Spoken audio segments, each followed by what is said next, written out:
If your entire game dev workflow runs through Claude Code on the $20 Pro plan, you need a backup plan. Anthropic just showed their hand. Claude Code is Anthropic's agentic coding tool. It runs in your terminal and writes, edits, and debugs code autonomously. It's included in the Pro plan at $20 a month, and over the past year, it's become the default coding tool for indie devs who want to ship fast.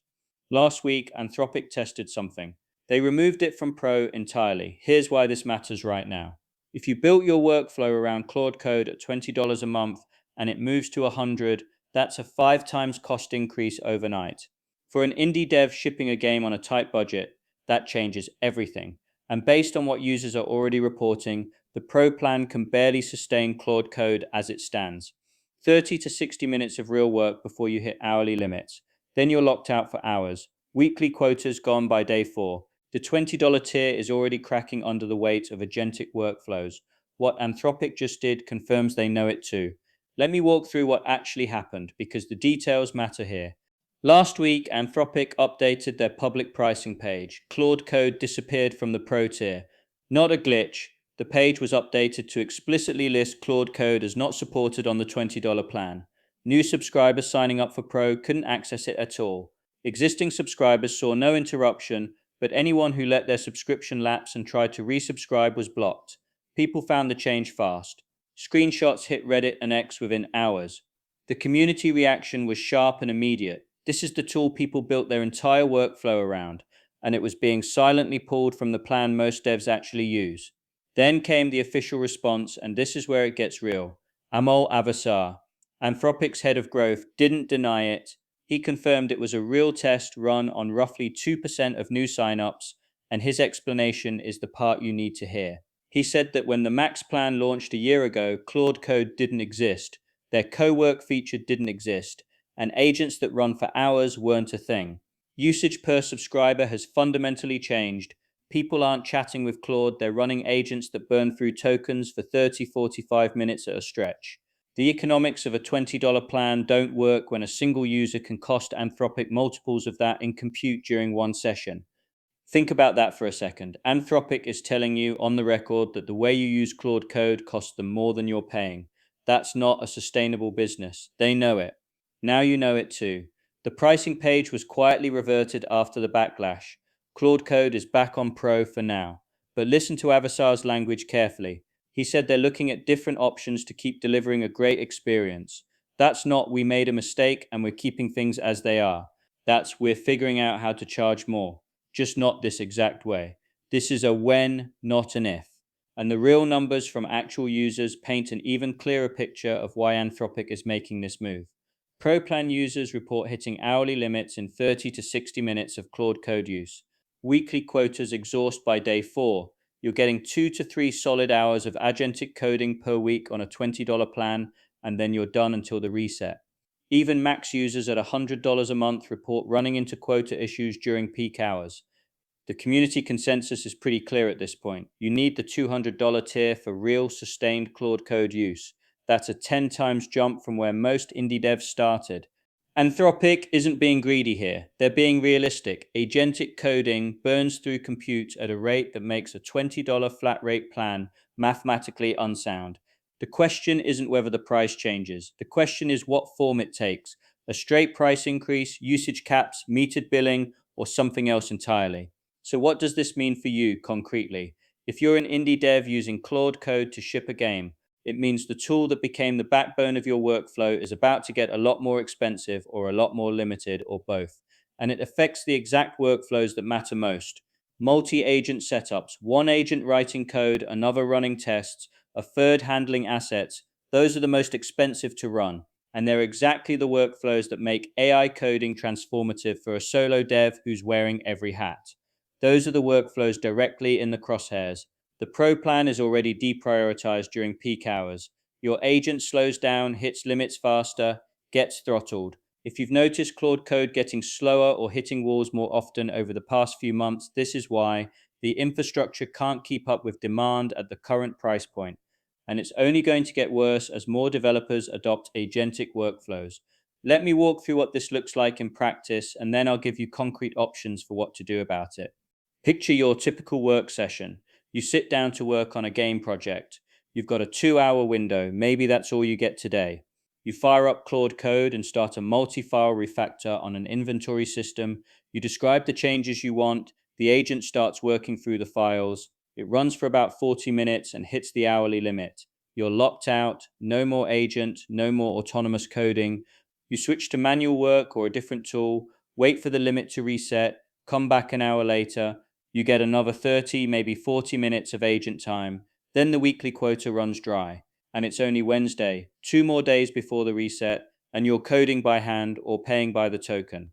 That same workflow on the $200 tier would run uninterrupted for the full 2 hours with capacity left for the rest of the week. That's the gap we're talking about. $20 gets you 2 to 3 hours a week. $200 gets you sustained, reliable access. For an indie dev making decisions about where every dollar goes, that's not a small jump. Now, let's say you're running something more ambitious, a multi-agent setup. You've got one agent refactoring your save system, another writing unit tests for the combat module, and a third generating dialogue trees from your design doc. 3 agents running in parallel is exactly the kind of workflow Claude Code excels at. It's also the kind of workflow that burns through a pro plan's weekly quota in a single afternoon. This is the core tension. The workflows that deliver the most value are the ones that cost the most to run.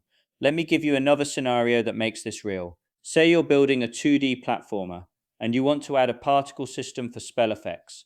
It touches a bunch of files, the particle emitter, the shader, the collision handler, and the visual layer in your scene manager.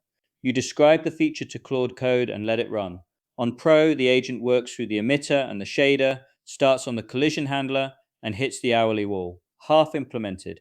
You can't merge, you can't test. You've got a broken code base until the limit resets. On API access, the same run costs you maybe $3 or $4 in tokens and completes in 20 minutes. Clean merge, test pass, you move on. The subscription model breaks your flow. The API model keeps it intact. That's the practical difference, and it's why a lot of developers who rely on Claude Code daily are already making the switch. So, what are your actual options if you want to keep using Claude Code without jumping straight to $200 a month? The first option is API based usage. Instead of the subscription plan, you run Claude Code with direct API access. You pay per token, but you set your own spending limits, and you never get locked out by a quota. You just pay for what you use. For a lot of indie devs doing focused work, this actually works out cheaper. A 2 hour coding session where the agent is actively working for maybe 45 minutes of that time might cost you $8 to $12 in API tokens. That's less than the $20 subscription, and you never hit a wall mid-task. The trade-off is you have to watch your spending and there's no ceiling. A long, complex agent run could cost more than you expected. You need discipline and a budget. The second option is a hybrid setup. Use Claude Code through the API for the heavy lifting, multi-file refactors, complex bug fixes, anything that needs an agent running for more than a few minutes. Then use a lighter, cheaper tool for the small stuff. Quick edits, writing a single function, exploring a code base. You don't need the most powerful model on the market to rename a variable or write a utility function. A hybrid setup keeps your cost down while keeping Claude Code's power available where it actually moves the needle. The third option is the hardest one, but it's the most important. Don't lock your entire workflow to one tool. If your development process is open Claude Code and do everything through it, a pricing change doesn't just cost you money, it breaks your pipeline. You're stuck. You have to rebuild your workflow from scratch under time pressure, and that's the worst possible time to be learning a new tool. Build workflows that can swap between tools. Learn 2 or 3 AI coding setups now, while things are stable, so that when one changes its pricing or its limits, you've already got a fallback ready to go. The best time to build a backup workflow is when you don't need it yet. The timing of all this is worth paying attention to. This pricing test happened the same week SpaceX reportedly offered $60 billion for Cursor.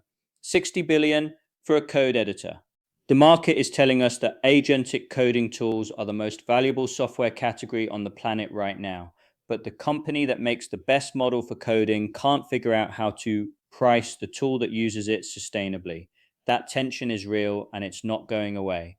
When the market values the wrapper at 60 billion and the model maker can't make the economics work at $20 a month, something has to give.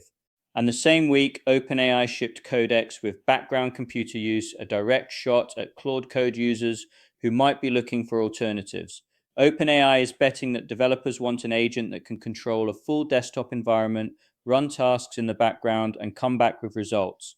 Anthropic is betting that developers want the model itself to be powerful enough that it doesn't need a full desktop. Both are chasing the same users. Neither has solved the pricing problem. The AI coding wars aren't just about which model scores highest on a benchmark. They're about which company can actually deliver a product at a price developers can afford to use every single day. Right now, nobody has that figured out. This is exactly the problem AI Craft was built to solve. The tools move fast, pricing changes overnight. The workflow you built last month might not work next month. That's not a bug in the ecosystem. It's the reality of building with AI in 2026. And it's going to keep happening. Inside AI Craft, we're tracking these shifts in real time. When Anthropic changes their pricing, we test the alternatives the same day. When a new model drops, we run it against real game code bases, not benchmarks, actual projects, and tell you straight whether it changes your workflow or not. We're not guessing, we're testing, shipping, and sharing what works.